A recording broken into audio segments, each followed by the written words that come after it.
Wisconsin Supreme Court to decide if it's legal for local jails to hold immigrants for ICE. The American Civil Liberties Union brought the lawsuit against 5 county sheriffs on behalf of Voces de la Frontera, an immigrant rights group based in Milwaukee.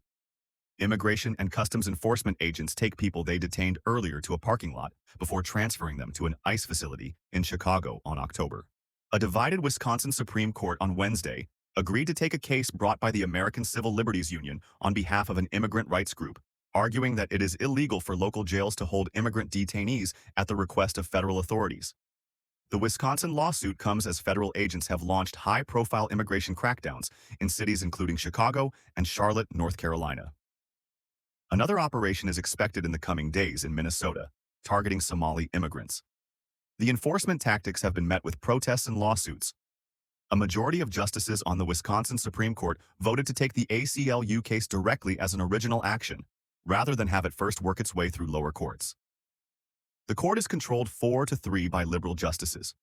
4 justices, who were not named, voted to accept the case, while conservative justices Annette Ziegler and Rebecca Bradley dissented.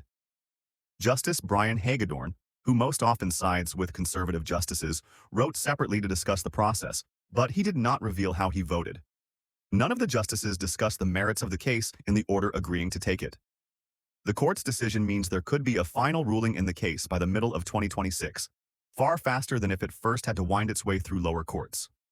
All briefs in the case are due within 2 months, and the court will set a date for oral argument sometime after that early next year.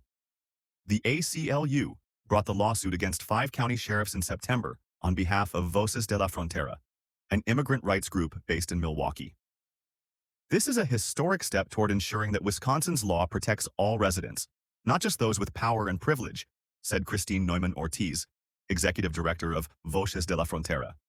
Honoring ICE detainers has subjected hardworking immigrants to unlawful arrests for far too long.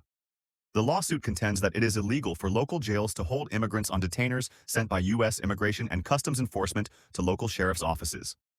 The lawsuit was filed against sheriffs in Walworth, Brown, Marathon, Kenosha, and Sauk counties, all of which honor those requests. Sam Hall, one of the attorneys for the sheriffs, said they were reviewing the court's order and evaluating next steps.